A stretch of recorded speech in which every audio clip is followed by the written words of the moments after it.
Ladies and gentlemen, I'd like to welcome you to the City Commission's workshop for Monday, July 24th, and ask the City Clerk to please call the roll. Commissioner Alcantara. He's excused for family emergency. Commissioner Bradford. Here. Commissioner Herzberg. Here. Commissioner Honecker. In the back. He's present, but he's in the back right now. He'll be right out. Commissioner Sukup. Here. Vice Mayor Novick. Here. Mayor Mazarzik. Here. If you'd please stand for a pledge of flag. I pledge allegiance to the flag of the United States of America and to the republic for which it stands, one nation, under God, indivisible, with liberty and justice for all. How did you short that meeting? I took your hammer.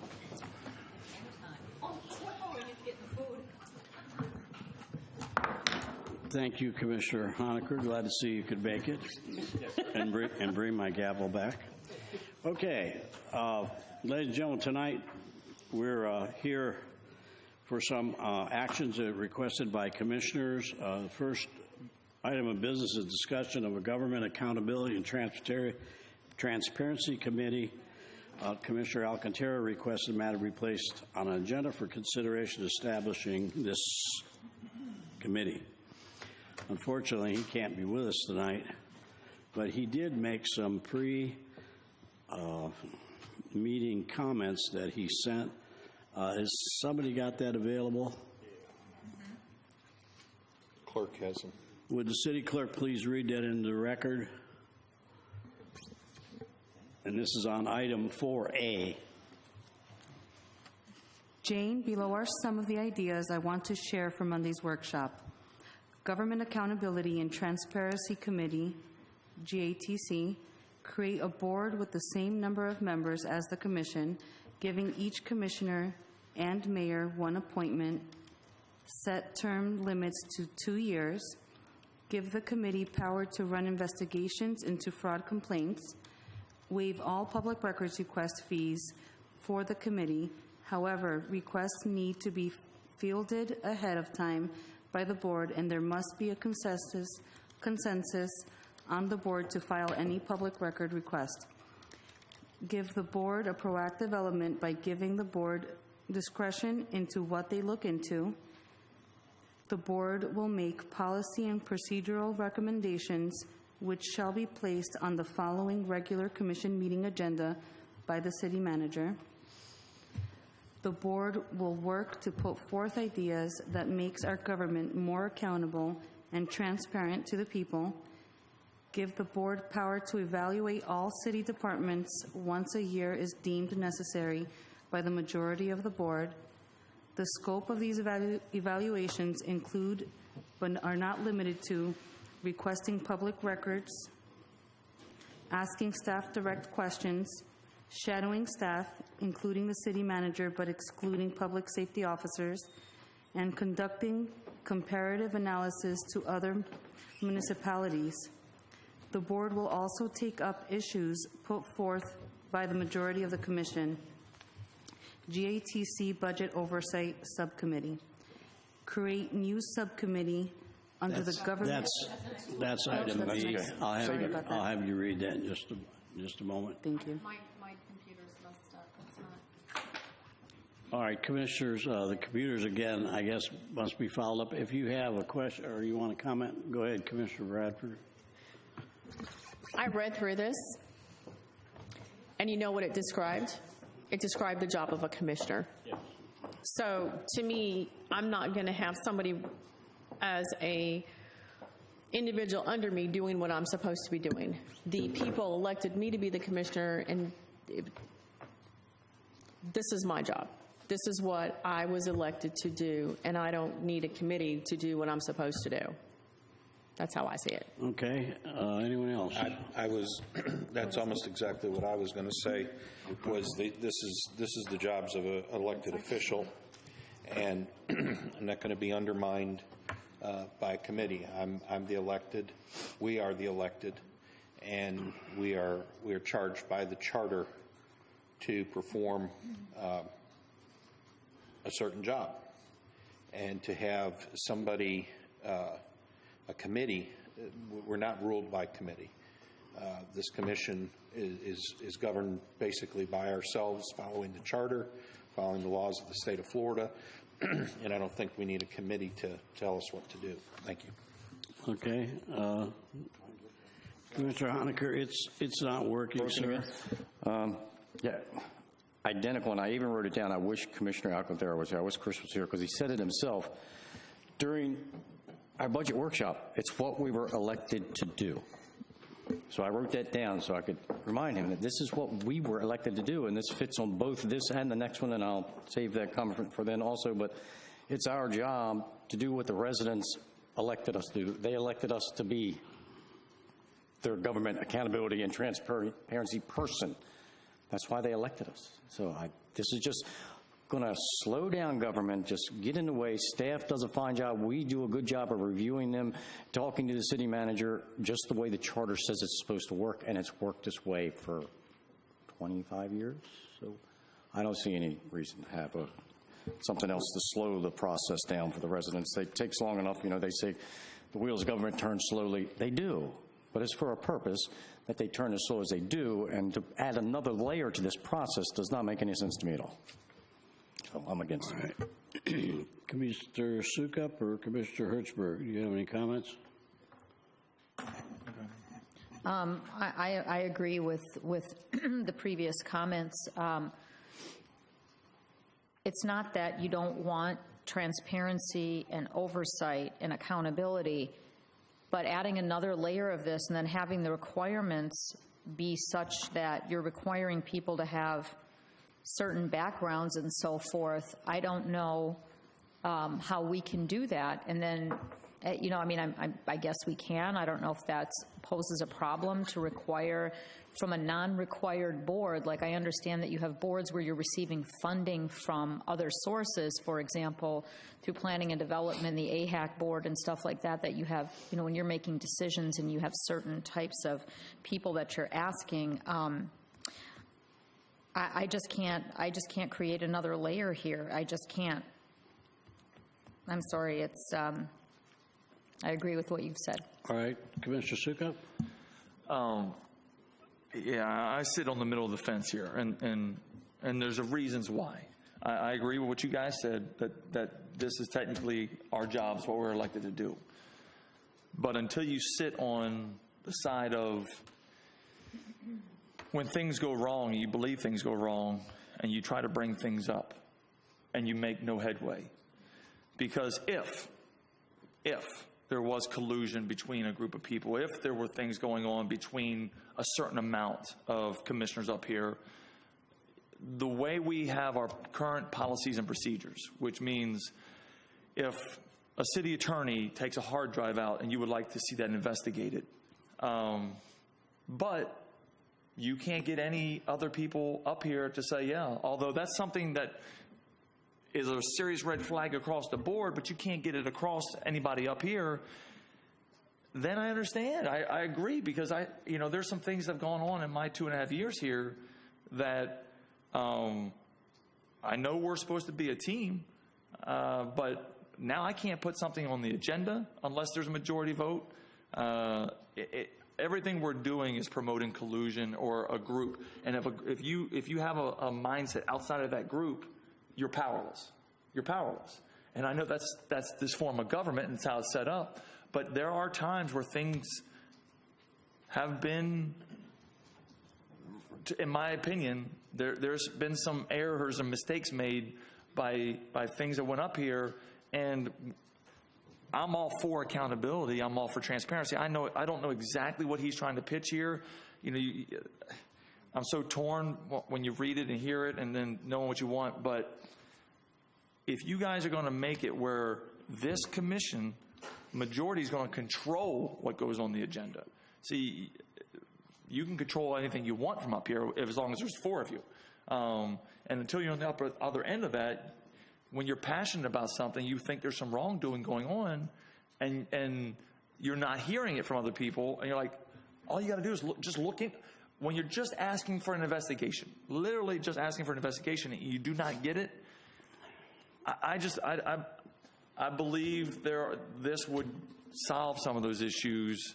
It gives you another board to pitch it to, because apparently this one is not seeing it like you do. And I am here. I was elected by the people, and ultimately you're supposed to, we're supporting everything, and I'm backing everything that they want me to back.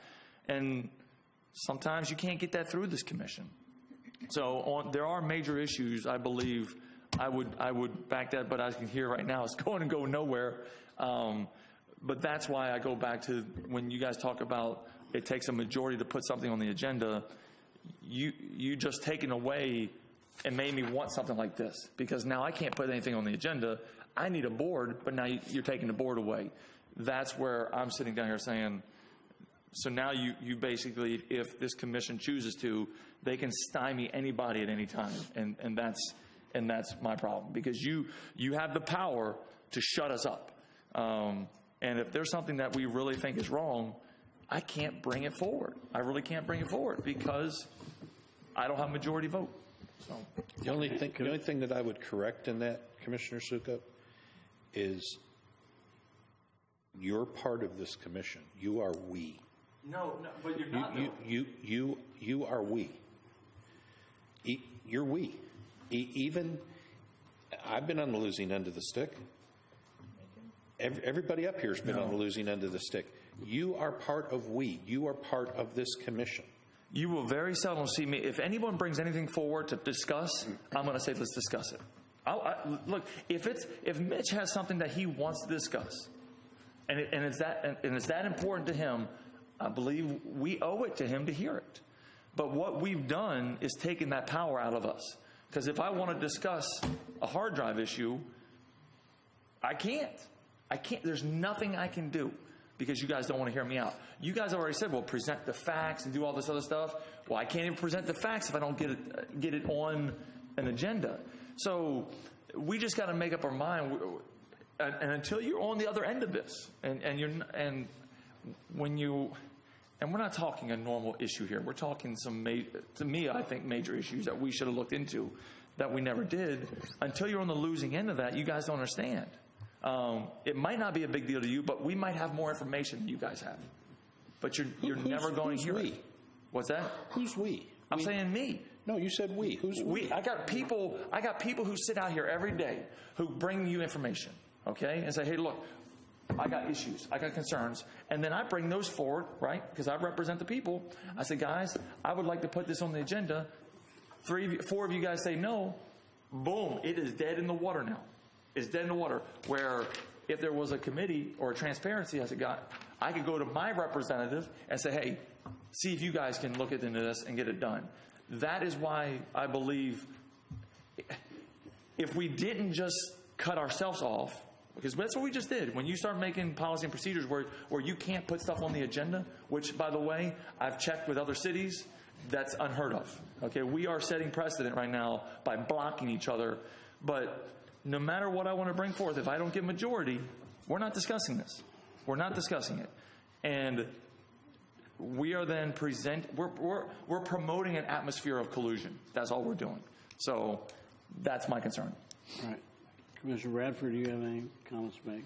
Yeah, I mean, there's just, I guess where I see this when I first read through it, and I've heard comments like, you know, last week I was hearing, hey, can we have staff look at this? Hey, can staff look at that? Hey, can staff look at that? I literally spend hours.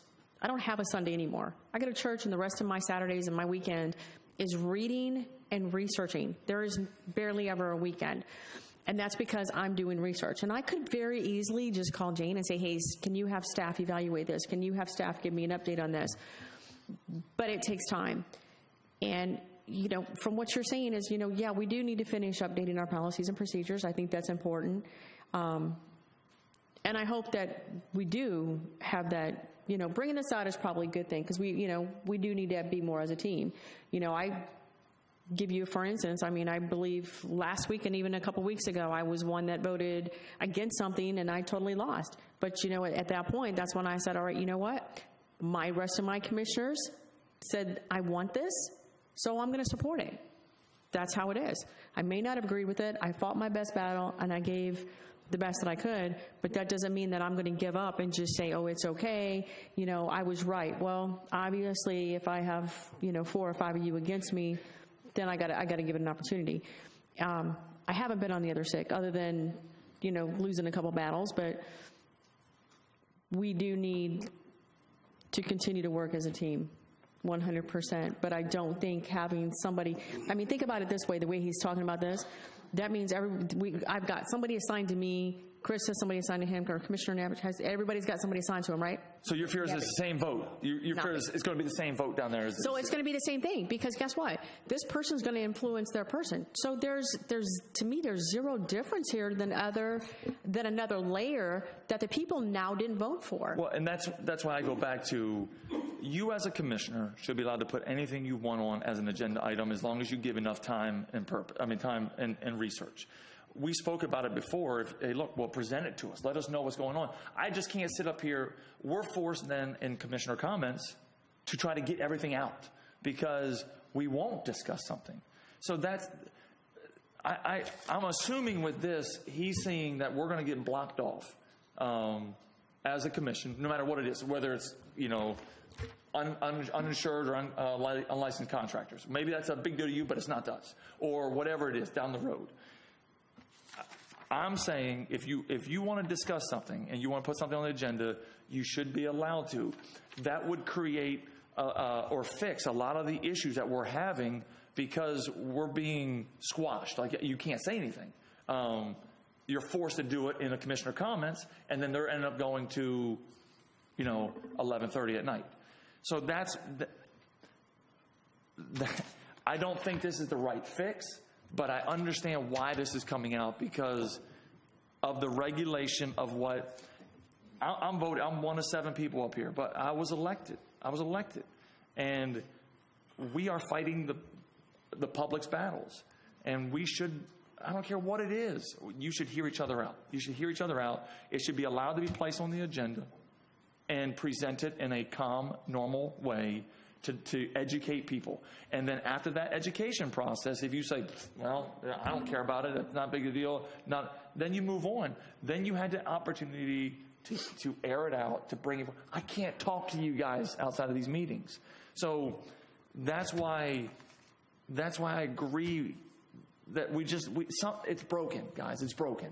The whole system right now is broken. And I think it goes back to us talking stuff out. Because right now it forces us to jab. We're forced now to jab. You got to go in commissioner comments and you got to jab, and you got to jab hard because we can't bring anything forward to discuss. And I hate to keep harping on one thing, but when a charter officer removes something from a computer and takes it around for 4 days, puts it back, I would have liked us to say, listen, guys, that's not normal. That's not normal. Can we get this investigated from a third party, okay? And plead our case and say, then we as a commission say, guys, that's not that big a deal, we can move forward. But when it didn't get heard, it never got heard. That's what made it that's the gasoline on the fire, because then you jump to conclusions like, well, they're all in it together. And that's where I'm coming from. All right, I'll let everybody talk. I have a little bit of a different take on this, and I wish I had the ability to speak as eloquently as I just wish I had that ability. I think we're missing the sole goal. We are part-time elected officials. We're not supposed to be full-time people. We're running a $150 million budget here, but we hire a manager to do that. When an incident arises, similar to one you brought up, and it becomes an issue that I hear about by one of you at a meeting, off thing, whatever, I don't think we have to have the need to make that an agenda item and air that in a public forum, because we're on television, and that has made a big difference in the way this commission operated. Those of you that were around before we went on TV and that will understand that. It's more open and transparent is why we've done these things. This goes to a total violation of the charter. We would be giving authority to people that are not elected, they're not appointed, and they're not hired by the city. They'd be volunteers Some of what is in here amazed me, the power that we would want to give to these people. So in an attempt to be transparent and everything, an idea is brought forward. I think we did our part. We told Commissioner Alcantara, yeah, we'll schedule for a workshop to talk about it. So he sent in, luckily, he sent these statements in early so we'd have something to talk about. But let me tell you, that's not our job. Our job is to work with our manager, and our manager runs the city. And if we have an argument, that should go to the manager.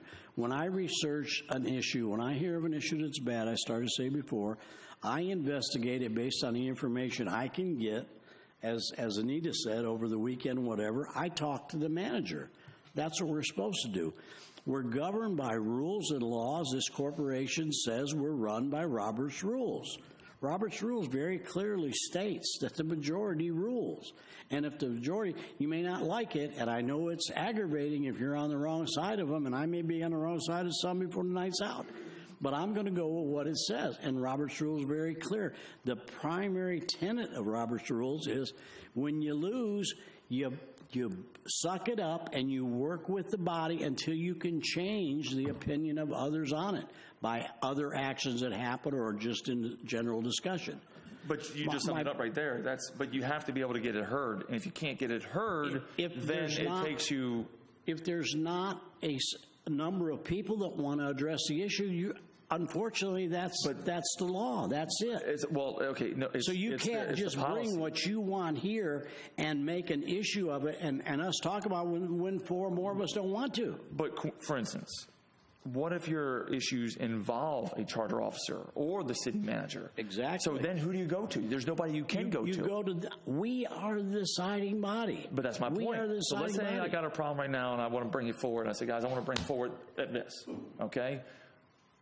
You guys, four of you say, no, I don't want to hear it. It's over then. It's over. But now listen to me. Now, and I'm not saying this is going on, please, I'm just saying what ifs. What ifs. Yeah. What if now, you know how government works, okay? Now the city managers you can have a give-take relationship in politics. So then you could be getting what you want from the city manager. I'm just saying, what ifs? I understand where you're coming from. It just promotes an atmosphere of collusion. No. If you are heard, if you get the opportunity to It's the perception that you have that because four of us don't agree with you, that there's collusion. It's a perception. No. It's not a fact. If you don't, I'm saying to be heard. I'm saying to bring something forward, you have to be heard. So you have to lay it out. But if you laid out something and then four people said, you know what? No, it's not an issue there. Then that's different. It's a dead issue. That's different. What I'm saying is it's not even getting a chance to be heard. That creates stuff like this. That's what that creates. If you go to the manager and you tell the manager what if this creates, what if the manager is involved? What if your issue is with the manager? You can't go to the manager. Okay, that's the issue. The issue here is, to be honest with you, we are the team. Okay. They work at the pleasure of this commission. We are the body. We're the ones that I need to plead my cases or show what you have to you guys, not to her. Then where we're currently working now is you bring up a subject. Let's say that this gavel came out of Washington, D.C., and I shouldn't have taken it from Washington when I was there on a tour, and you want it made public and you want to talk about it. The other bitch said, wait a minute, what do you mean? Well, the mayor was on a trip, and he took this gavel from the Senate. Did you get that, Al? Pardon me? Did you get that, Al? No. I'm trying to use an example that's not going to offend somebody. And you bring that up. If I was here, I'd want to know, is that true or not? Well, that's my point. And if you did a presentation where you had your facts and documents that yes, would collaborate. Four of us would have to agree. What I'm getting at is I'm not trying to argue with you. I believe in where your heart is, Brian, but the rules that we're governed under, Robert's rules in our charter doesn't allow that. No. I'm talking about the policy. Majority. The policy that we're trying to create. That's the problem here. Well, the policy that you're trying to create. No, one commissioner is trying to convince several of us to create this policy. And from what I read, he's going to, not necessarily this one, but as he goes on, he talks about qualifications to be on these committees. They're stronger than the qualifications for us. The qualification for our city commissioner is to get elected and live in a district. They're minor qualifications. I mean, they're not stringent at all. But some of the requirements he wants to put on the people we appoint are even stronger than what we have to qualify for to run. So what I'm saying is this is a non-workable idea, and I don't support it. I'm not disagreeing with you then. I just said. Okay, so then we can beat it to death all shutting down night. commissioners on what they want to bring up creates this. The policies and procedures is where, and I've been asking for this for months, that's where we should have been concentrating, because then you can say that if you can bring up any subject, you could talk about it, we can have a workshop that has no agenda but just talk about policy and procedure, and we can have one agenda every quarter where you bring up issues. Yes. And if you get 4 people, then it goes on the agenda. We could put that in our policy. We don't have that. That's why I tried to get it to go. I got a book upstairs that must have 50 stickies on it about things that we need to change, but we never got to it because we've been waylaid. In the last several months, there have been, and I guess I can go to Jane, in the last several months, and I'm talking more than usual tonight, but this is a very near and dear to my heart. The city has taken a turn to where we've had more public records requests in the last 6 months than we've had in the last 20 years. And it's because of a mindset with society is changing. They want to know more. They want to be more involved. And I support that. But we still have to follow our current charter or follow our current rules of operations. So if we would change the way we operate and agree to it, we could solve all these problems without an extra subcommittee, is what I'm getting at. But once again, and I agree, but what I'm telling you is we're creating a lot of this. When commissioners bring forward an attorney pulling stuff out of our computer, which is not normal, this is not normal, and say, hey, look, let's discuss this, and everyone says, nope, we're not discussing it, then you're left with nothing to do but pull public records, because we've just now created, because we would not air it out. We would not talk about it. We wouldn't say, okay, you know what, we'll hire a third-party investigator, and then we silence everybody and say there's nothing wrong with it. In certain circumstances, I think you could get support for something like that.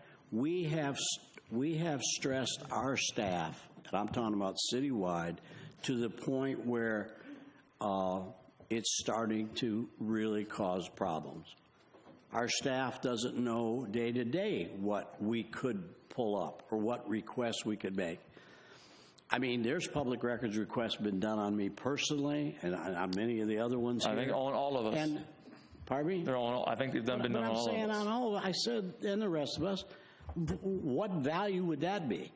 But people are allowed to do that. We're not allowed to ask them why.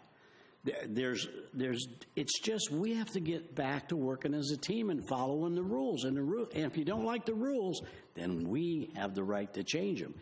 The charter changed getting rid of the city manager and city attorney by going to a supermajority vote. That was done by a charter change. I brought up earlier this year if anybody wanted charter changes. Nobody wanted to talk about it, so we moved on. And I brought it up, so in 2018, we could have had some new things in a charter, but nobody wanted to talk about it. I'm just saying, when it comes to policy procedures, I'm going to re-bring that up. That's what I'm saying. Okay. So anyway, you want to say something else? Because this is a dead issue, I think. Dead issue, I think, but it's good discussion. Yeah. But Brian's perception is off of an earlier time in the commission. Remember, we just now added reports and requests. You still have the Everything majority. Commissioner You still have the Alcantara majority. requested, we put on here. So I think, No, but you still have to have a majority to get it onto a yes, but future agenda. that is not just in Deltona. I mean, that is politics, majority rules, Robert's rules. No, but if you look at most cities, you can But I you can think- get what you want on the agenda. But I think let's see what happens now that we've added reports and requests. Let's see what happens. Let's give it a fair shake, because Also, we just the added term- that. the And I think term- it'll make a big difference. It has made a big difference. Because I didn't want to talk about these things on the agenda tonight. I don't agree with them, but I say, yes, you want to talk about it? Let's talk about it. We're all here, I think, pretty much the same reason. But the term that scares me the most, that really, I hope you all allow me tonight, but this is really gets to me because it's disrupting our ability to do our jobs, all of us, and not just the 7 of us, because we do it when we want to do it. These people have to work here every day, all day, and they don't know from day to day what we're doing with some of these ideas that come up. They may be legitimate, but the rumor mill starts before we ever talk about it. But the thing that hurts me the most, or I guess I'm most concerned with, when you keep using this term we as if, when I use the term we, I'm talking about we, this 7. When you use the term we, you're talking about we, other outsiders. There's a lot of outside influence by people who have not been able to get what they want to this commission to be aired and come out with a vote that they appreciate. And because of that, they take exception with a lot of what they do, and they have that right. But that right comes when the ballot box, or the right comes with the charter change, and it's worked. It works for a million years. I'm saying we've got to agree. We deserve the right to have something heard. And we do. And I'm right saying now. we. So right now. If Heidi wants something, Mitch just told you. Well, that's why we added to commissioner comments to that. You can ask. And if three you could still be shut down. You never get a chance to discuss it. Because the mayor, read the charter. You're always picking about me. Read the charter. It gives me no more rules than you. I can't go and tell her what put on the agenda. Neither can you. It takes a majority. But if 4 of us want something on the agenda, we can instruct her to put it on the agenda. Now, you believe what you want to believe, but the fact is, I don't go in there and talk to her about it. I see it like you do when it's printed. Now, is there something that's come up and she say, you know, I'll say to her, you know, I shouldn't say her, Jane. I'll ask Ms. Shank, is there anything, you know, monumental coming up on the agenda? Because I got something planned for that day or whatever. No, it's run-of-the-mill stuff. You know, we're going to do this and we're going to do that. And that's it. I mean, there's a feeling that some people have that I have a lot of influence on the agenda. I don't see it. The clerks see it, and she sees it before I ever see it. The other night when we were going late on the commissioner comments, right. You got the opportunity there to say, hey, this is ridiculous, wasn't meant, but so you got free reign to discuss that. To me, that's just something, hey, let's discuss commissioner comments in an upcoming meeting, should have been put on the agenda. It wasn't. You just got to air it out and bring it up. We don't have those opportunities. I was airing out the frustration with trying to run a meeting, sir, not so much my frustration about everything was about commissioner comments. Yes, it was, but here's the thing. Commissioner comments has gotten out of control. Because you can't bring stuff up. No, not only that, but for a lot of reasons. Commissioner comments were always, hey, Brian, I know you're going on vacation, have a good vacation. You know, we got a music in the park this weekend. We're out of here. Commissioner comments have become additional meetings. We have brought up subjects that are debated back and forth. That was not the intent. So it's blossomed into something it should be. That's why, as a commission, as a body, we should decide, what do we want to do? Do we want to put you on a clock? I've had people in the audience, the we out there, suggest to me, why don't you have a big open forum one night? I think it even came up across the dais. Why don't you have an open forum and let people come in and ask any question you want? That just gets totally out of control. I mean, you can't have staff here. We're working staff to death at night to all these meetings and all these things, which if we would follow the tenets that are set down in Robert's rules and running as a team, you have a chance. If you don't get 4 votes, okay, hush up, get more information, come back the next time and try again. That's the way we have to operate, Brian, or it's never going to work. Why should there be hard feelings between you and I over something? You believe one thing, I believe something different. That shouldn't make us enemies. I'm just arguing it should be heard. That's it. It should be heard, but you have to get the majority to do it. Well, are you doing it by the dice? Well, yeah, because I am seeing part of Brian's point. I'm going to tell you why. Okay. Because there's been many times that items have been brought up that weren't put on a workshop or weren't brought up at a meeting. And I did take upon myself as a commissioner and said, this is an item that needs addressed. Now, I've been accused of having private meetings because I sat down with staff and with the individual and Jane and said, okay, if we're not going to have a meeting to work this out, then I'm going to figure out a way to make it work out, because that's what I was elected to do. So now that I've sat down and had meetings and resolved the issues, then I'm being told that, oh, well, Commissioner Bradford's holding private meetings behind her back. That wasn't my intent. My intent was to take a situation such as the HVAC, such as a ALF that was shut down. I mean, there's been several occasions, I admit, that I've had meetings with staff and Jane to resolve residents' concerns, but that's because I couldn't get it on the agenda, or there's not time to put it on an agenda. So then at the end, like he's saying, you know, it's like the other night, I was going to give an update on every meeting I had, but at 11 o'clock at night, 15 minutes left, there's no possible way I could go through the meetings that I've had with staff and Jane and the residents and say, this is what I've resolved. It's not possible. If you can convince the manager to put it on the agenda, it's fine. Here, what Okay, she's, but how what she's can I talking convince about. the manager to put it on the agenda, because that's not the majority of the vote?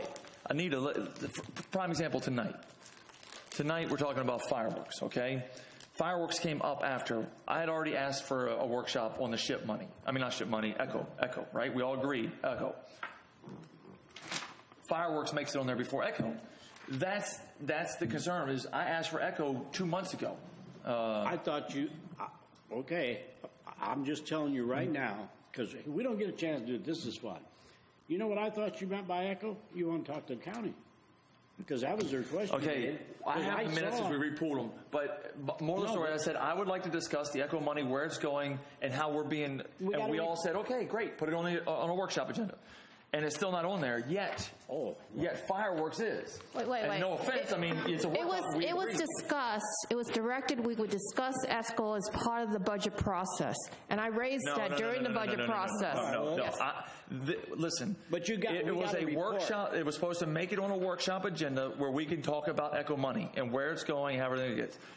And it still hasn't come up. I thought your question was answered, and I would agree with you. We can do that. Check your minutes. Check your minutes. No. We got a report that showed the That was a public record. That was a public record request that somebody did. Somebody did that was passed back to us. But that's not what I wanted to discuss. More than that with you guys, and we're still sitting here today of why we didn't apply for the $9 million facility, why it wasn't done on the Pocket Park, there was a whole list of questions that I had that we wanted to discuss. We all said, okay, I got my majority. I had four people say it was going to. But it was also made clear to you you did not qualify for those projects. Four of us said, put it on the agenda. Actually, I think everybody said, okay, that sounds good. So I just been waiting week after week after week after week. I never see it on the agenda. And then fireworks makes it on this one. And this came after the ECHO one. So what we need is there a process, policies and procedures, but is there a process so when the recommendations come in or we agree to put something on the agenda, I mean, who's prioritizing? There you go. So that's where I guess the question is okay, so do we say this was, this is the order we're going to do them in as they come up, or do we let somebody else prioritize? I mean, I get what he's saying. And I know we're getting off because I was kind of surprised to see this on the agenda tonight. It's not on this. Well, sometimes certain things fit together. Like these things fit because these things all fit together as a topic. But how long would you wait, Chris? If you asked, if they said, okay, we'll put it on a workshop agenda, how long would you wait till you finally saw it? I think a lot of my issues, to be very truthful, Brian, are resolved by my Thursday afternoon meetings with the manager. I spend 3 hours usually with the manager on Thursday discussing things, and then I leave her with my opinion and say, this is what I would like to see. I would like to see this put for a workshop. I'd like to see this agenda. I'd like to see the other commissioners, if there's somebody else that has the same concerns that I heard about at the meeting, I'd like to see a report compiled by staff. I leave her with my, not direction, but what I'd like to see as an outcome to bring stuff forward. A lot of my issues that might be raised here on the dais get follow-up conversation with the manager to make them happen with my one-on-one meetings with her. Have you ever had the issues that I've had? See, the trust between us two is gone. So I can't bring stuff to her. I have to bring stuff to you guys. That's hear me out. Realize we're a team. So I'm telling you, and I have shown you where the trust has been broke between us. But that's, I think. And for instance, You gotta Echo work is on another that. example of it because I had to put it on there, it's still not there. Some of what you're right. calling that are trust issues may in fact be communications. No. I know what my trust okay, issues are. that's your opinion. No, that's right. My trust issues. I have trust issues. I'm not saying you guys have trust issues. You might not have to.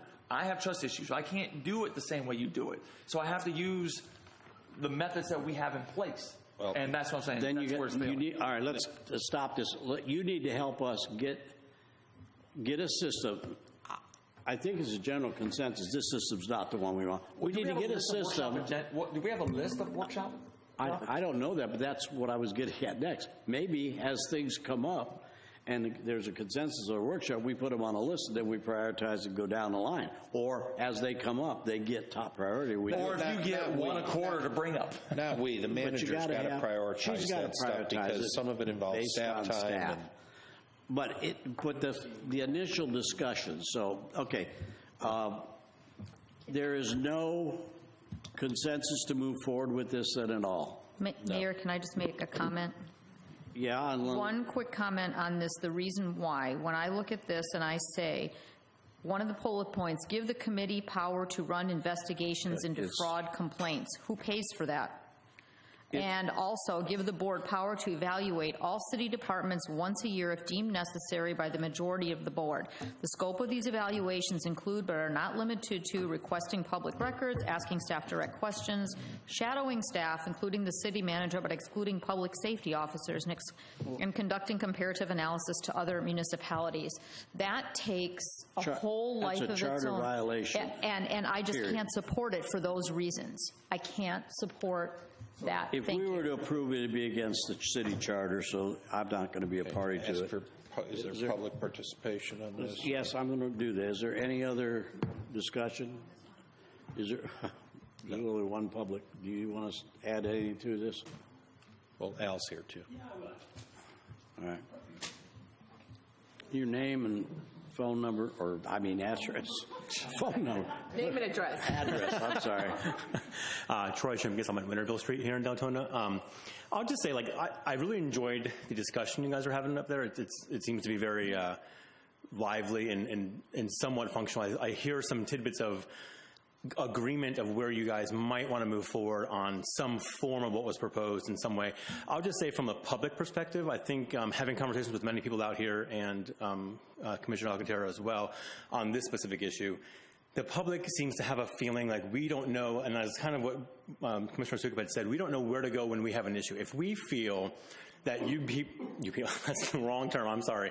That, if we feel the commissioners are doing something that we don't agree with or we don't feel is right or is against the charter, we don't have a recourse that we're aware of. And I don't know if there is a recourse that we're just unaware of, and we need to be educated on how do we as a public bring up, I believe Commissioner A and Commissioner B have had an illegal conversation and has resulted in an illegal decision of some kind or some misappropriation of funds.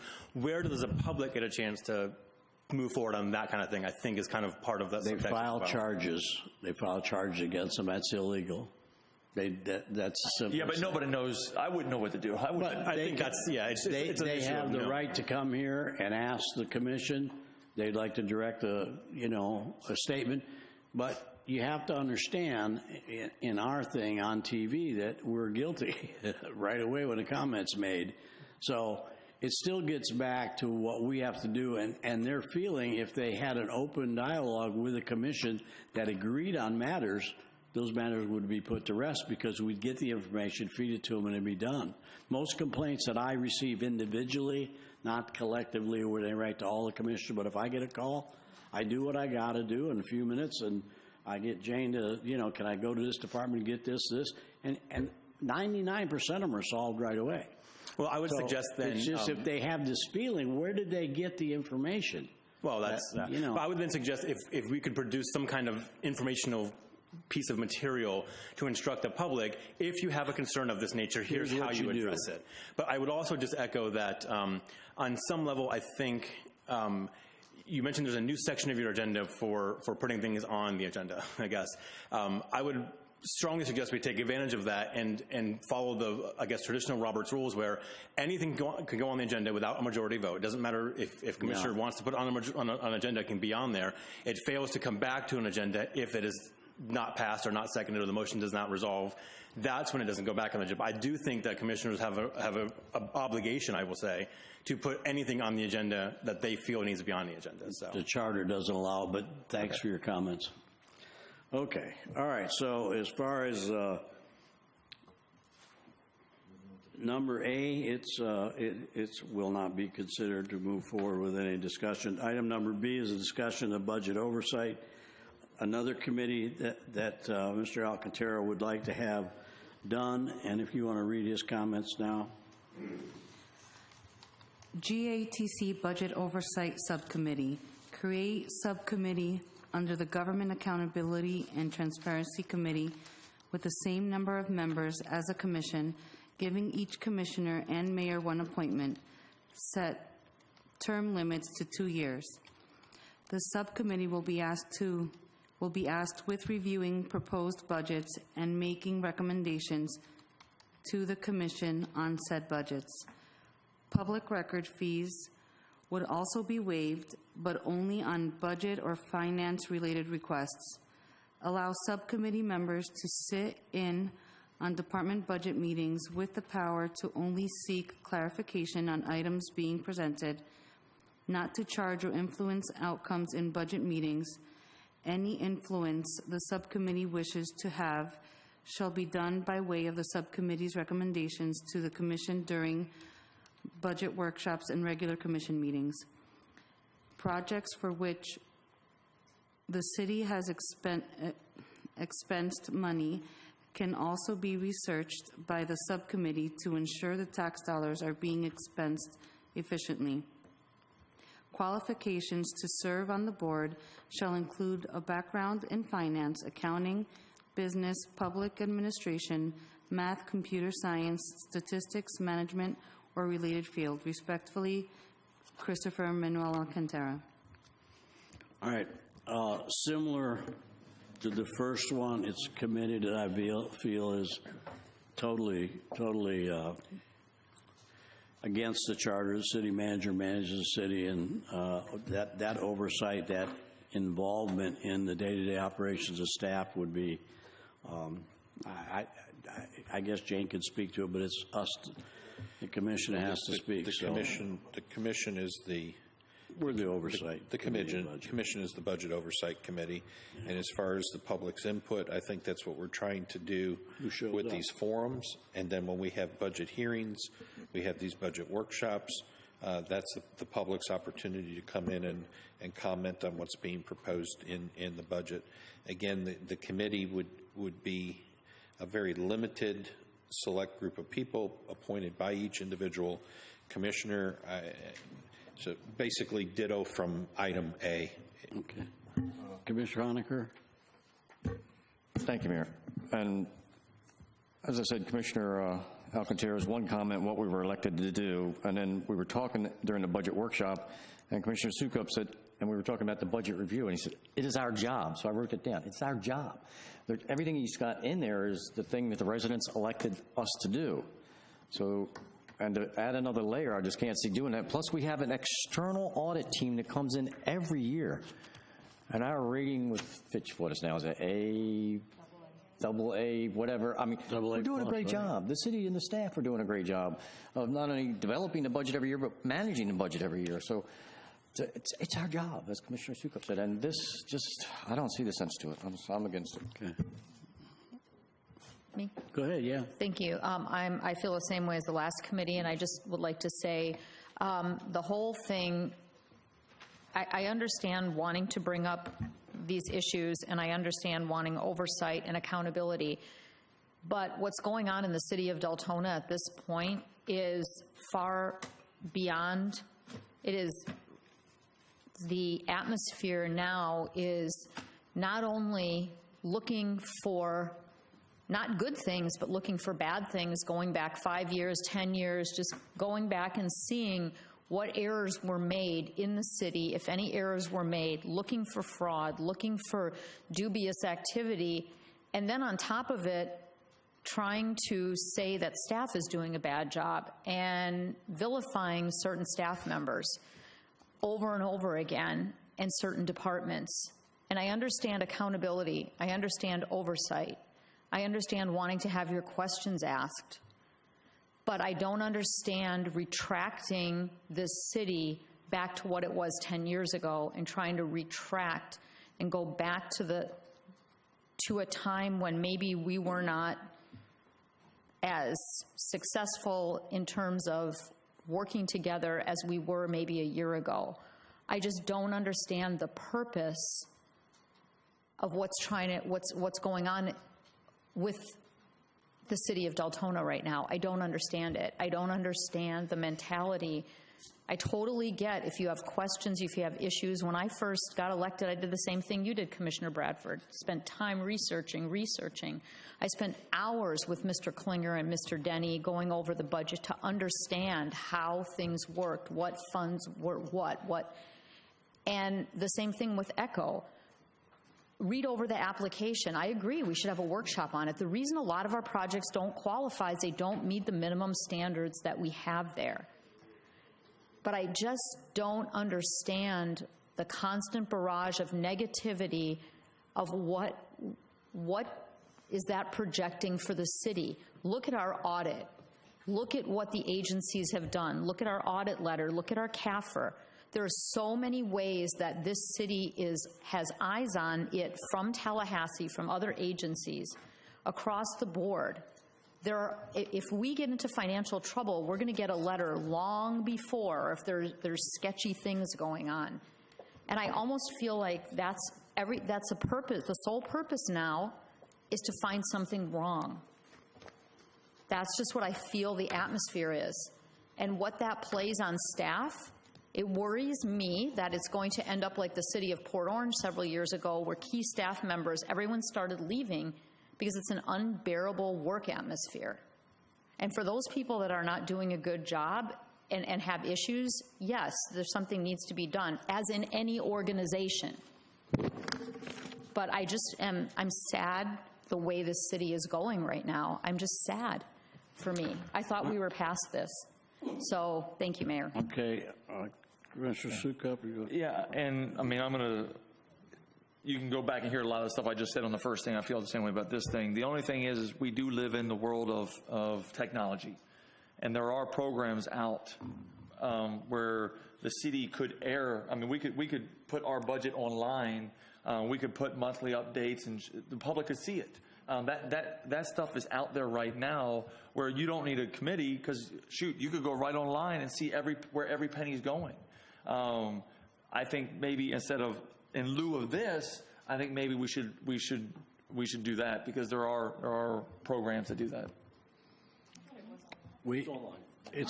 I'm just talking not the budget. I'm talking like a monthly. Here's where the money went. Here's my our accounts receivable, accounts payable, and you go on like that.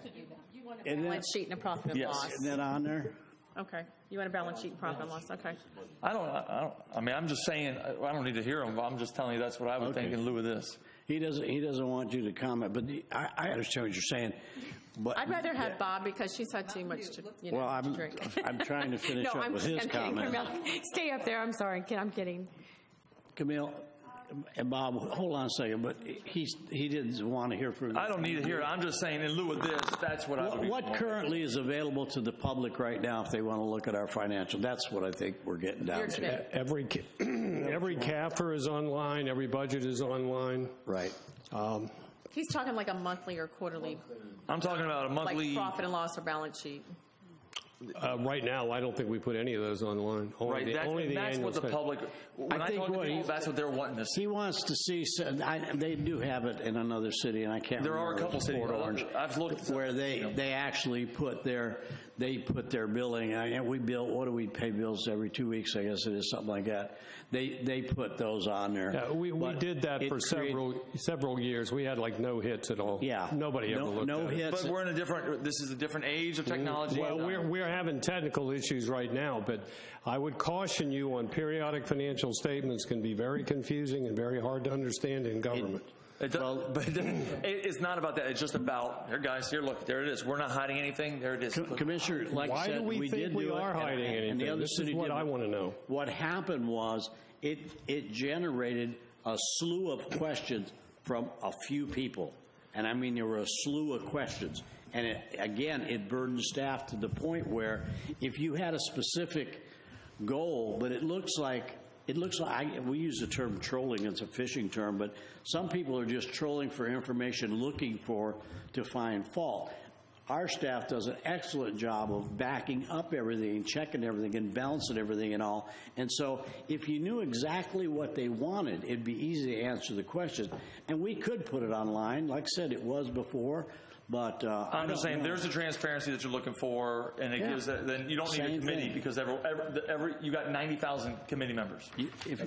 It's like when it's just like when we look through our budget book, and we're the people responsible for approving this budget. If you go through the budget book and you use the Munis system, there's so many different acronyms they use, and they try to get it down. It's not a statement. So somebody's going to see $160,000 or something in there, and it's going to say 88-72 and an LOC something. They're not going to know what it means, so it generates another conversation. Yeah, I mean, there's a lot of information. But we could put out a quarterly, I think, update of where... I just think the more upfront and honest you are about what's coming in, what's going out, who's being bad, it just throws everything out there. Everyone can go look at it. I agree, but this... I'd like to hear from Mr. Klinger. Well, to me, I've never seen anything like this in my life. What I've seen over the last 6 months is unparalleled. It's just the most horrible thing that I've witnessed. I do not know where all this doubt and all this innuendo is coming from.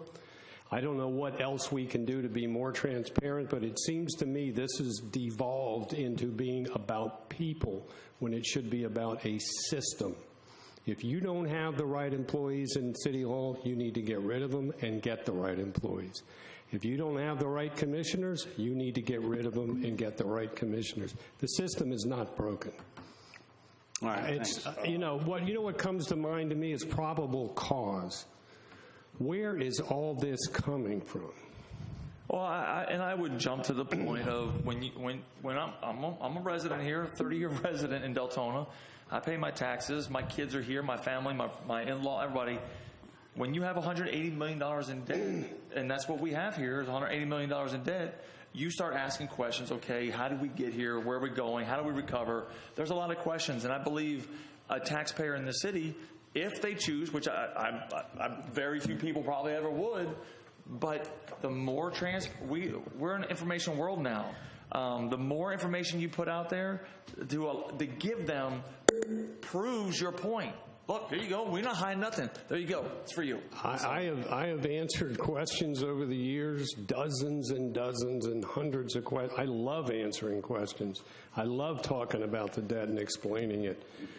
But what if a resident believes you? Different. What's going on now is different. There's something going on out there, and it isn't just because some resident's curious.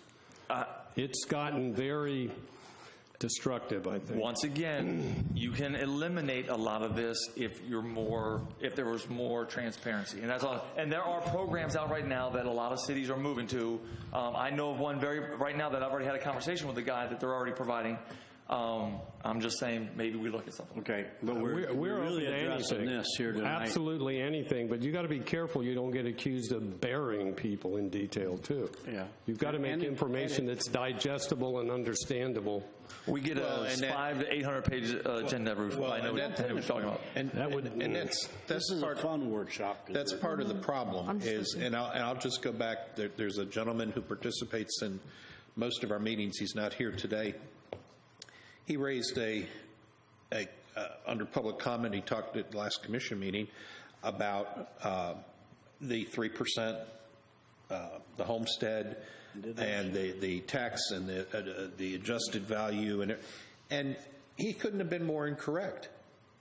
He has all this information from the county property appraiser's website, and he couldn't have been more incorrect because he had not through his own fault. He was trying to understand it, and I hope he did get the correct information because he left right away. But he put misinformation out there in the public, and that misinformation then almost became gospel. It was the facts that he was stating, the dollars he was quoting was correct, but his formula and his application were totally off. And so I think what Mr. Klinger is saying is we have a system that's approved by the state of Florida. We have many, many eyes that look at our budget process. These books, these budget books, these proposed budgets, we've had 3 meetings now. They're totally open and available to anybody that wants to see them. The news media can come in and report on any aspect of the budget, any expenditure at any time. We go through procurement process. Kate has written and rewritten, and God, there's volumes of things that you have to do to buy something, isn't there, Chief? There was a day you had a credit card and you went and you bought it because it was in your budget. You just had to check with Miss Sue. If the money was there, you got it. Now you got to fill out 50 forms and it's got to be signed by 27 people.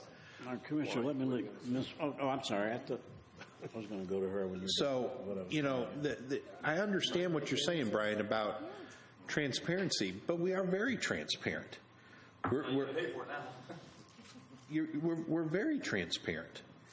And I don't know how much more transparent we can be. The few individuals that have a desire to understand the budget process better and to pick apart the process, let them come in. Let them sit down with the appropriate staff people and get answers to their questions, because Mr. Klinger has nothing to hide. But what if, let's say Troy is a financial guy, and he's got questions. He comes to me, I'm his commissioner, and he says, hey, I got serious concerns about this. Can you check for me? I'm like, sure. Well, then I got to request some information, and in today's world right now, I got to pay for those requests. Unless it's on the agenda item. She won't give me anything unless it's on the agenda item. No. Why would you say that? That gentleman that spoke, I got to jump in here. I took a break. I went out there because I knew he was leaving, and I knew he smoked, and I knew where he was going. I went out there and I said, listen, you forgot about the 3%. And then Bob came at the very next meeting and gave a very eloquent statement. He wasn't here, but he covered every aspect of what that person says. You can't get more transparent than that, but the guy wasn't here. He was here that night. But I'm talking that's that case. But if someone brings something to me, if I have to do it, we see all the public record requests that go, someone's paying for those. Yeah, we are. Taxpayers are paying. No. He's paying for them. Well, no. There's no way. Brian, what we did was, and I just spent $100 on records request for a resident. You should speak too. Okay. Which you shouldn't have to spend. But that was my choice, okay? And that's something that and I'll bring up and we have to amend. So if I have credible that says a resident or a business is checking on something and wants me to look into it, that's a little different story. And I went ahead and did it so I could just take care of the situation right away. And so I do get that, but there was also record request at that point being done that went back, like Heidi said, for the last 25 years. There's only so much we can take care of. The number one comments that I get is people want to know what we're doing. They want to know, personally, okay, Commissioner Bradford, I got it Sunday or Saturday, seniors event. What have you done while you've been there so far? And that goes into maybe if we do quarterly meetings that we can all go down, and it's not a time to sit here and go and hash out like we're doing, but let each commissioner go through and give an update on what we've done for that quarter, and then maybe let the departments or, Bob and his department go through the finances and explain it. So maybe just quarterly we have an information forum where we can let the residents know where we're at and what we've done. Do you have any idea of the capital improvement projects we did last year, what were scheduled to be done, what were done? Do you have any idea? Other than what's in the budget? No, but that's things that can be also brought up. Just an update. Those are things that's what I'm saying. That's an update every quarter that the different departments can go through and update people on what they're working on. We can go through and update, hey, I worked on da-da-da-da, and this is the result. Commissioner, Mayor can do it. everybody can go down into it. And I think it's informative because then you guys also know, hey, Commissioner Bradford worked on this, Commissioner Bradford worked on that. So it's not as if I'm doing secret meetings. It's just when a resident comes to me, I'm sorry, I'm just going to take care of it because that's what I was elected to do. Well, that's why the other individual that's in the budget to look at communication, not only to work on Facebook and everything else, it needs to be a communications person. Because we've said over and over what we fail at in this city is communicating with the public. It is, we are not up to par the way some other cities do it, or maybe other counties, not to do a continual comparison, but for what's good for our residents, there are different ways that we can reach out, and everything that you're saying is part of it. But part of it is taking something upon yourself to go ahead and research and do your own research and look back and see and ask those questions. And if that means a meeting with the manager or a meeting with Mr. Klinger or something, those things are all available. I have never in the 7 years that I've been here been denied a meeting, been denied any access to any questions. I've done my own research, and then I've gone in and sat with countless people and asked for help to understand, or what is this? What are these rumors about? A resident has this issue. Over and over again, I have had nothing but openness and transparency, and everything is a public record for what I've asked for, and it's hard to educate yourself on all that. But that's right, it's a public record. So hence, I had a meeting with the city manager, staff, and the resident, and I still paid $100 to resolve an issue. Which you should not have to do. Okay? But the point is... So, I mean, that aspect, I can understand it, because I wasn't doing it to hide anything. I was doing it to solve a problem. Well, it's research. Which, the city manager was aware of. Obviously you guys weren't aware of it because it was something in between meetings that need to be taken care of, and I can't talk to you guys. So I have to talk to the city manager, who is the only way that I can say, hey, look, you can talk, you can direct staff, I can't, but we need to resolve this problem. But you know what? Which I will say we did. Every one of us brings a different level of expertise and a different passion to what we have to a commission. Brian, I look to you for sports stuff. You have a knowledge with sports and the kids that I don't even have a tiny thing of. What you bring to the table in that, I respect, and that's your area of expertise, among other things. And the same with Vice Mayor and Anita, and everybody brings, and Mitch brings a level of expertise to the core of what we do from a staff person and from his background. So every one of us brings something to this commission. And every one of us has a passion or an idea or something that a resident brings to us that we want to gain knowledge on. And if that means having a meeting with the manager or the finance director or public works or something, that shouldn't be discounted. It shouldn't be seen as being sneaky. It just is an information gathering. And I think that can only make us all better people. And we can't get anything accomplished if we can't work with our staff. Right. And I don't mean that personally, Brian, but I mean, whatever, there's one of the agencies in town to forget about the things of the past and work on the great things of the future. And that's what I think Bob touched on before, and we've touched on. We have gotten, a society has gotten, I don't think I have, but I'm not above that, but I think society's gotten to the point where they want to look for problems. I fail to see many people come up here and say, hey, we should be doing this and we should be doing this. And we talk about it, but we're mired down in researching what happened before all the time instead of moving forward with the things we could do to make this city so much better if we'd work together on new ideas and move forward. You want to say something? Prime example, okay? Yes. First of all, I love our department heads. I deal with them. I talk with them all the time. But for instance, I had a conversation with Bob over debt issues. And we talked. He got quickly back with me, gave me all the numbers. Next thing I know, there was an email that went out to everybody. Here, this is what Commissioner Suga and I talked about. I know those conversations are going on with everybody, yet I don't get those. If you go talk to the city manager, or Chris talks to the city manager, I don't get an update of what went on with that day. I just thought it was very odd that my conversation with Bob looking for information was emailed out to everybody when I don't get that from everybody else. That's what I'm saying. I can inform you, I've never had a conversation with Bob, so. I don't. No. But no, I'm just letting you know. So, I don't have if you didn't get public- one, Put it this I don't way, think your it is. conversations with the Was yours a contractors. public record? I've never got an update from, hey, Right, we that's spoke. my fault, because they've been waiting on me, and I was going to do that last Okay, week. So we're it's getting off hopefully next topic, week. and we got 2 more items.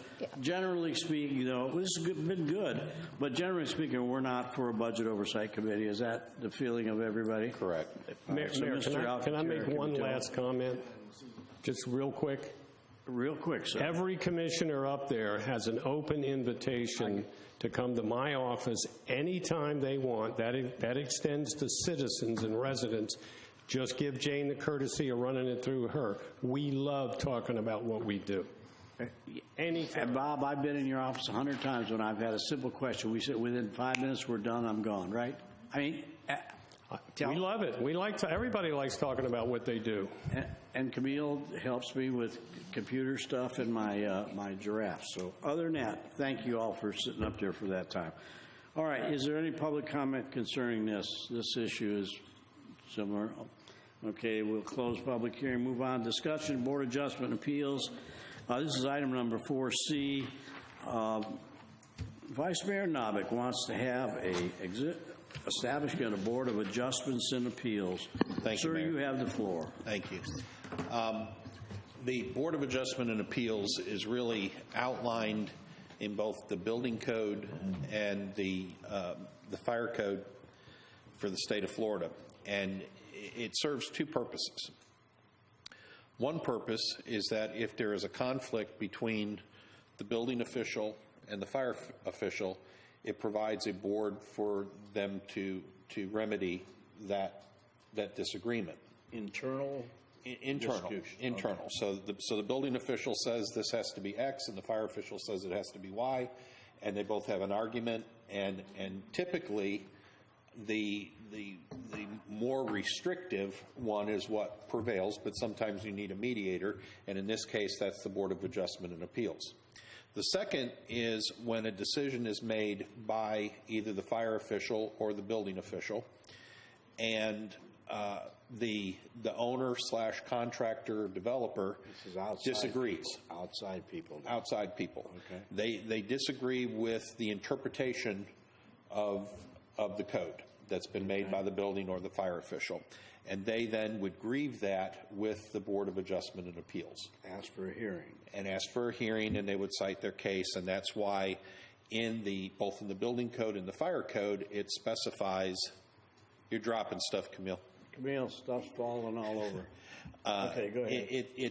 It specifies in both of the codes the makeup of what these boards are supposed to be, and in terms of qualifications, their background and experience. You can't just put any person on this board. They have to be contractor. It specifies the positions and what their qualifications have to be, but it has to be people in the trades or that are associated with it. And that's why it's sometimes difficult to fill these boards, is because let's just say one of them happens to be a mechanical engineer. Okay. You may get a mechanical engineer from the city to want to be on the board, and then that person loses interest, and now you have that vacancy. So Make up a phony thing that could happen so we could follow through. I mean, I pretty much understand what you're talking about. This came up years and years ago. We never went up. the fire official makes a determination that the tenant separation between 2 units in a strip mall needs to have a 2-hour fire rating. Okay, I've heard that one. Okay, and so the building official says, well, that's more stringent than what's in my code. So it's you could do a 1-hour tenant separation, but the fire official's is more stringent, so the fire official is the prevailing one. So the tenant disagrees with that. But this board can't go against state law, though. No, they can't, but they can interpret. Maybe there's a question as to whether this is a retail or a mercantile or a business. Or a school or a daycare. A school or a daycare. Okay. And so there's supportive documentation within the code that explains why it should be classified as a school versus a daycare. and then it would be a judgment call by this board as to whether the fire official ruled properly or improperly in terms of what's in that code. And then that becomes binding, and the only way the city or the fire official could try and overturn that would be to go to court.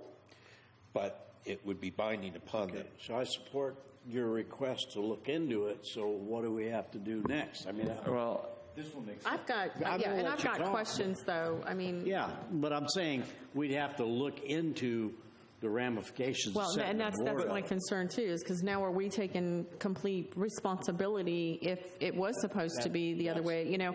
And I'll give you another instance, you know, Chris, was the ALF. You know, we had to meet separately on that, but, you know, that was an interpretation of, you know, fire inspector saying one thing and code saying the other thing, and then it was deemed it was just a misinterpretation of code. But that was a meeting of, okay, I went to this person, and then, you know, they went to the next higher up, you know, or to the higher. Did you solve it, though, without a board of adjustment? Did you? Yeah, they solved it because, you know, Okay. they Staff work the together? staff resolved it and said, you know, this is a misinterpretation of code. So I'm almost concerned, you know, it's got to go to a process where staff is able to go to those next levels, and I guess the last person would be the chief before, you know, it would go over. But I mean, now we're saying, okay, so we're making a major decision here. Well, I mean, let me clarify one quick that's thing scary. that you just said. One thing is by statute, the fire chief does have the authority. The fire chief is the final authority when it comes to making the code interpretation, although there is no requirement that the fire chief be a certified fire inspector or have any credentials in fire inspection. In fact, there is no requirement, there's no state certification for a fire chief. So, you know, we rely very heavily on the fact that, Vote for a part-time that job. we vetted Chief Snyder, and the other candidates were very well-rounded, and he came out on top because of his experience both in Deltona and the county and whatnot. It made sense to go ahead and hire him. But a lot of times you're assuming that in this case, the fire chief would be very knowledgeable in building and fire codes. And in fact, he may or may not be. I know he hasn't done inspection work in a long time because he's been concentrating on chief stuff, putting more feathers in. Well, back to the subject. But this Board of Adjustment and Appeals, and Skip, you might want to weigh in on this because I'm sure you've had some experience with them. It does put a layer of liability protection, if you will. Yeah, it does. One of the other things that it can do is resolve disputes, say, between a contractor and the building official. May not involve the fire department at all, so they can look at that. I think for your purposes, what you need to do is determine how many of these disputes you get in the course of a year. And if you get one or two, it may not be worth the effort. But if there is a volume, and if it does occur fairly regularly, putting together the ordinance is really not that big a deal because there's plenty of them out there in other cities, and you might even, depending on how you assemble it, assign some other duties to this board as well.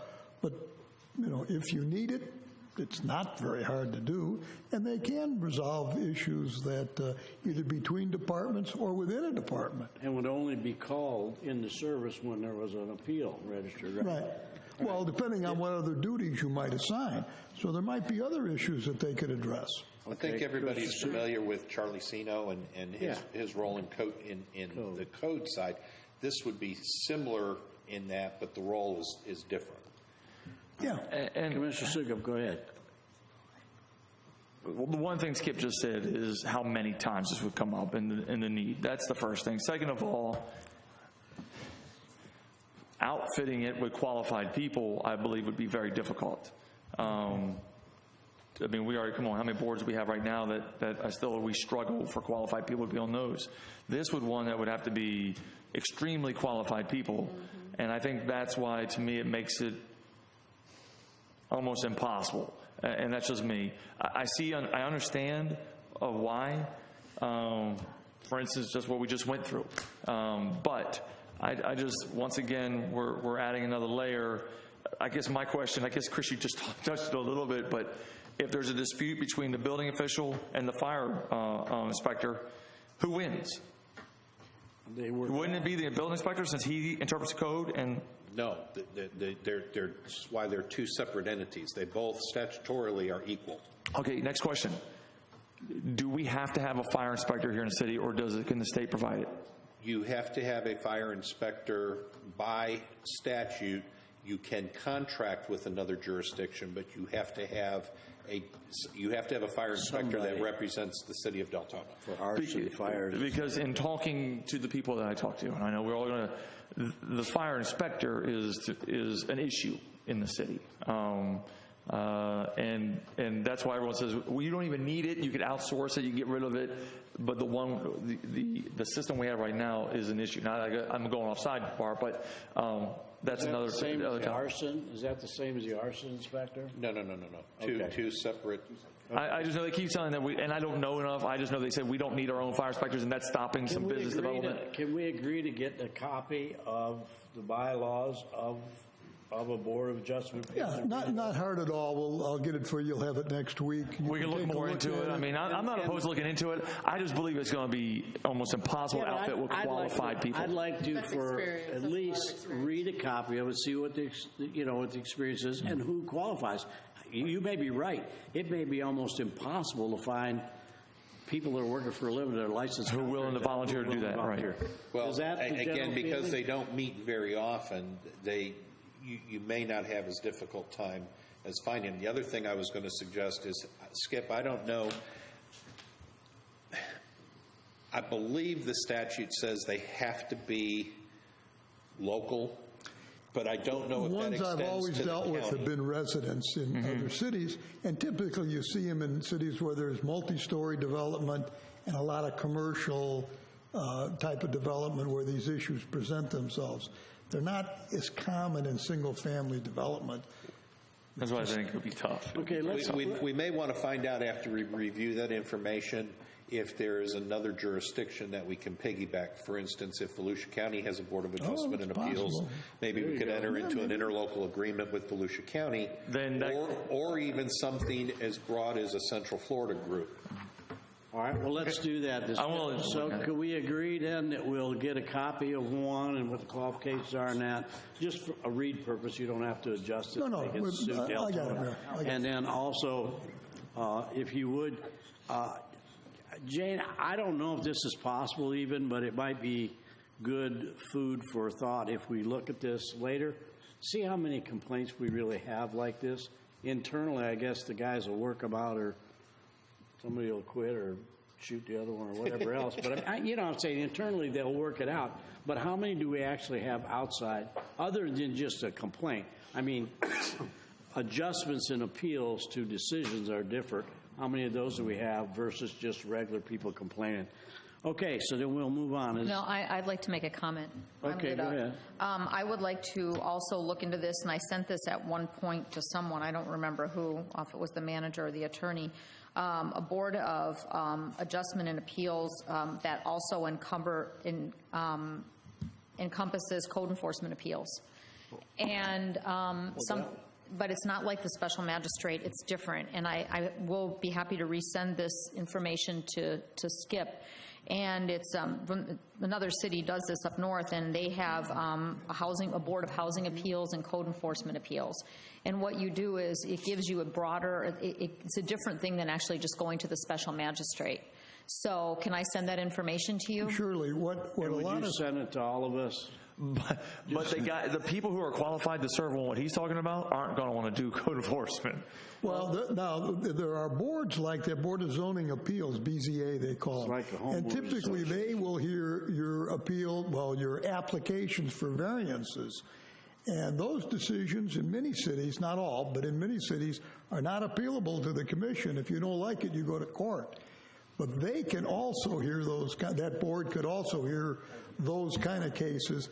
And they do probably occur in a city like Deltona, which is largely residential, probably more frequently. People seeking a variance, a side yard setback, a front setback.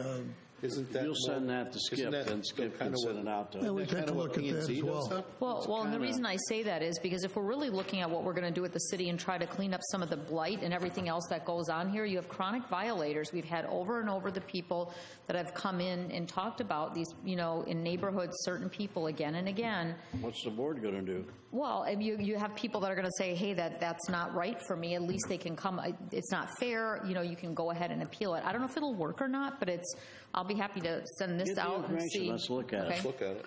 Okay, would you want to comment on this issue? No? All right. Public participation is closed. We go to the last item on the agenda, and that is a discussion.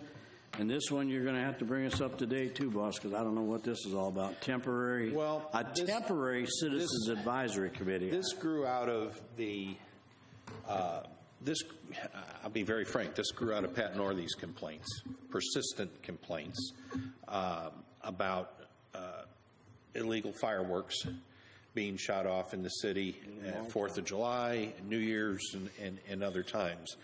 And so I know that this commission and previous commissions and myself as the former fire marshal, we struggled with this. It is not illegal to sell fireworks. And when I talk about fireworks, I'm talking about stuff that goes boom. I'm not talking about sparklers or these glow things that shoot up the sparks and that you buy at Walmart. I'm talking about now the mortars and things of that nature, M80s, blackjacks, that type of stuff. What's the committee going to do? Well, I don't know. And what it was an attempt to put together a focus group more than a committee to try and get some input and suggestions from the community. I think we've done about as much as we legally can do because the legislature has our hands tied. It's not illegal to sell them. It's not illegal to possess them. It is, however, illegal to shoot them off. And so that becomes an enforcement issue for the sheriff's department, which truly comes down to manpower on 2 or 3 days before the 4th of July, 2 or 3 days after the 4th of July, and same thing with New Year's. That's about the window you're looking at. Now, I totally sympathize with the citizens that have PTSD and issues like that, but it's very, very difficult to enforce. And because it's not a felony to shoot them off, it's a misdemeanor, so it has to be witnessed by a law enforcement officer in order for them to do anything, or you as a citizen can write out a complaint affidavit, and the law enforcement agency will write a report, and they'll forward it to the state's attorney's office. And in many, many cases, nothing happens because it's such a difficult case. It's a lot of time and energy for a misdemeanor case. So I thought if we put together a group of interested individuals in the city and let them meet and let them try and come up with some ideas. Maybe there's something that we're missing in terms of public education campaign, or maybe there's something we could throw to the sheriff, a new idea of a way to enforce it. Jane had talked about pairing up some code enforcement people with some law enforcement folks for a limited period of time around those couple of holidays. But it's a very difficult situation. Many people feel that it is their constitutional right to set off mortars and fireworks and celebrate the 4th of July and New Year's. And so it will be an emotionally charged issue, I think, if we do more or do less than what we're currently doing. We're caught between a rock and a hard place. And so I just thought if we formed a group that we could get some direct citizen input rather than the Facebook input that several of us were bombarded with and attacked with over the issue, maybe we could then issue some kind of a report or a white paper or something on it and come to some resolution. You want to comment? Go ahead, sir. Okay. Here's the deal. I don't agree with it, and here's why. I didn't get any complaints. We all know Pat Northey, that the one that keeps coming, so it's really one person. There's 90,000 people in this city. There's 33,000 homes, and I guarantee you 15,000 of them lit off some type of fireworks. No, come on. Let's just say, okay. That's a pretty fair estimate. We just went over the budget workshop thing for I forget how many days. We heard how we're understaffed way than what we used to be. How every department's asking for more people. We can't give it to them. You just went over a list of positions that are on hold. We have so many things going on in this city that need to be addressed. Now we're just adding one more thing that is going to bog them down. I told you I don't light fireworks off in my house. Have I before? Maybe. Sometimes. I heard them go off. But you know what? I told you. There's so many things go on in this city. And there's 2 times a year where this city comes together. It doesn't matter if you're black, white, Puerto Rican, or Asian. It doesn't matter how much money you make, what religion you have. You have one common goal. That's it, one common goal. They celebrate the 4th of July. You know, they celebrate the New Year's. And I just say, it's one, now, okay, 3 days later, a week later, and these things are going off at midnight, dang it, police officer, let's go take care of these people. But around the holidays, I just think we're adding more work to people who are already overburdened, and we're just taking up valuable time. You already said it yourself. We're handcuffed by the state, so there's really nothing we can do anyway. We've heard getting code enforcement with guns on them and sending them around. We don't want to do that. Police are already saying, look, shoot, I think how many complaints? They didn't even get very many complaints again this year for fireworks. I just, come on, let's focus on something that's going to change the city. I understand this is one person's complaint, but Ms. Northey raises the issue on Facebook, and then hundreds of people chime in. Well, I can give you, I say if you put this to a vote, okay, let's go put this to a vote next election, this will shatter your things of people who don't care compared to the people who do care. And if we're here for the majority, so. Most people are not going to, they tolerate it. I sit back and watch it. I don't have to spend the money. I go outside of my house, I got to admit, and I can see fireworks displays in 3 locations, and I'm in a wooded area. Somebody spent $10,000 behind my house, I guarantee it, and the neighbors got to hang out there at the street and watch it. I would bet you that, I don't know about the number of houses, I think 13,000 might be off by some, probably more. Well, no, I think more. But the point is, the thousands and thousands and thousands of dollars they must spend, because my neighbor, who I had a discussion with, told me some of those mortars that he used, because he made PVC tubes some of them mortars he used, or the actual firework thing, were $35 and $45 for one shell. So you're talking people have an awful lot of money to spend to do that, and they are going to balk. I would think that what we could do, I don't support a committee because I think it would be more of, they're not going to accomplish anything because state law is what it is. I think what we need to do is, there's everybody around here want to do petitions about different stuff. Let's do it. Let's let the state legislature know that except during, I think Brian had a decent idea, 3 days before, 3 days after. Other than that, and you can't even buy them. We don't let them sell, but somebody's going to get hurt, and that's the problem. If we don't do something, I agree with you there, we're going to have a child hurt in this community with fireworks. I'm telling you, it's going to happen, and when it does, then, well, whatever. It has already. I know it has over the years. I dealt with but it a committee won't myself. solve it. But let me just go on the record as saying that we have done a lot of things. We have limited the sale of fireworks to our industrial area within the city. It has to be on a developed industrial piece of property, which we don't have, other than inland materials, I think. We have had a public information campaign that was run on Facebook. It was run in handouts. It was run on Deltona TV. We provide a public display at no cost. People can come to that public display and enjoy the fireworks, and we encourage folks to do that.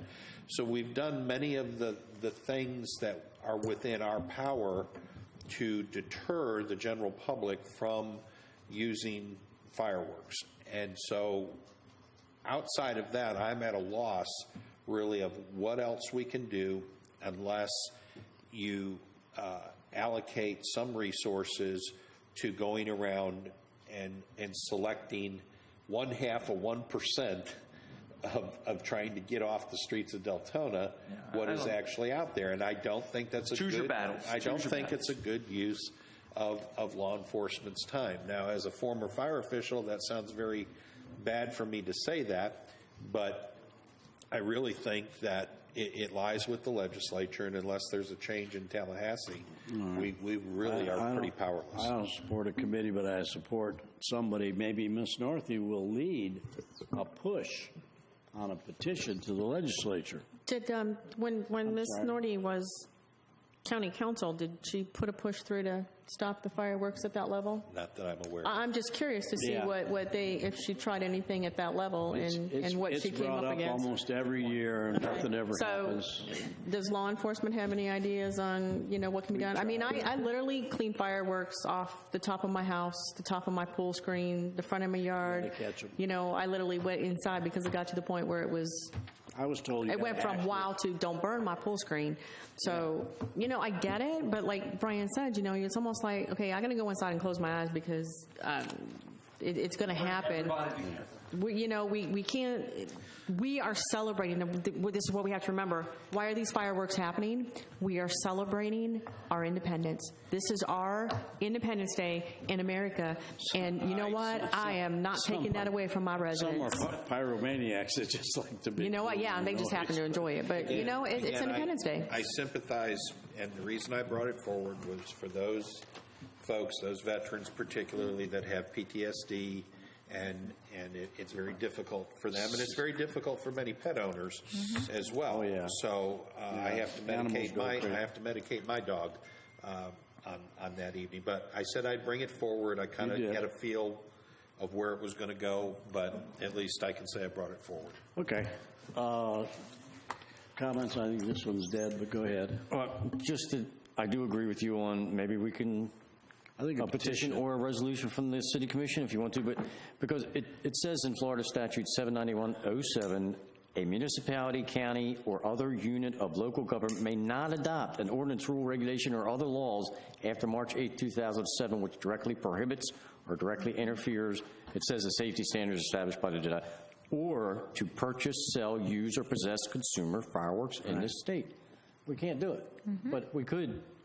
That's the Send biggest, something on one of to the our strongest elected lobbyist officials. groups in the world. But if we could convince someone to, to start a petition, that doesn't hurt, and we can send it to the legislature, but I'll tell you, their lobbyists will get a petition with 10,000 more names or whatever number My we get. dog So you hides got in to the choose your bedroom battles. every 4th of All right. July. and every If you New have Year. To tell you what a losing battle it is, in 1998, the wildfire that was started in Flagler County that caused the evacuation of the entire county was started by homemade fireworks. And if that didn't get the legislature's attention, I don't know what would. So, I think it's just a priority. We have to decide, do we have our law enforcement go after fireworks or after Right. other things? And there's a cost to it. And not only that, a coworker of mine, his family member ran one of the big businesses in Daytona.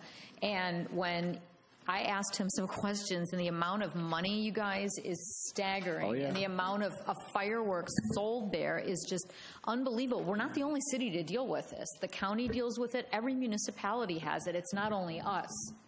So. Okay, well, let's look for somebody if somebody can.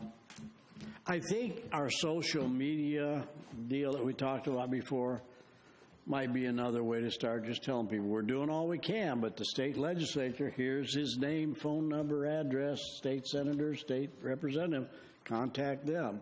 And that's all we can do. Would you like to speak concerning fireworks? All right, Ms. Jane, do you have any comments tonight?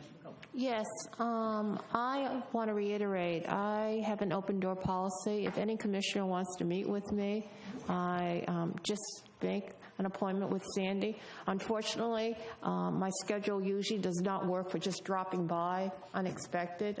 I apologize for that, but I have a lot of meetings. So all I request is that you schedule it through Sandy, and we'll meet. Secondly, I try to share information, and I know Commissioner Sukup mentioned that he met with Bob, but I do recall off the top of my head, Commissioner Hanukkah, you've made requests. I've shared information with the Commissioner, Commissioner Hertzberg, Commissioner Alcantara, so I do try to share information that I think is pertinent.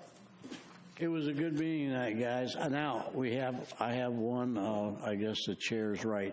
I did tell Commissioner Bradford she got an advertisement here she wants to talk about for a second. This is not a paid political advertisement, by the way.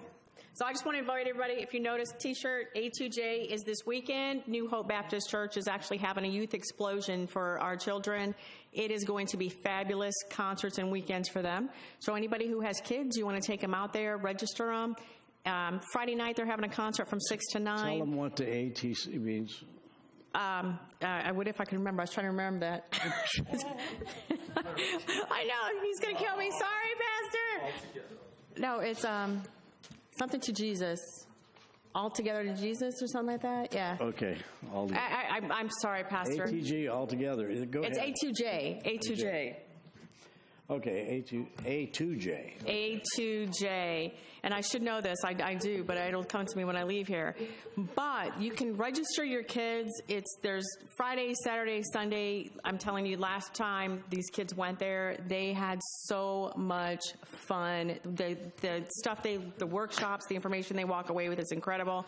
And then Friday, 6 to 9, like I said, there's a incredible concert going on. Saturday, they actually have some group coming in from Uganda to do a presentation, and that's at 6 o'clock as well at New Hope Baptist Church, and hopefully y'all will be there. And if you have kids, please send them. It's going to be awesome. Okay, thank you, ma'am. Vanna White's job is and no safe. Fireworks. No fireworks. Okay, commissioners, thank you. It was a fun night. We got a lot accomplished, I think, and thank you guys for supper.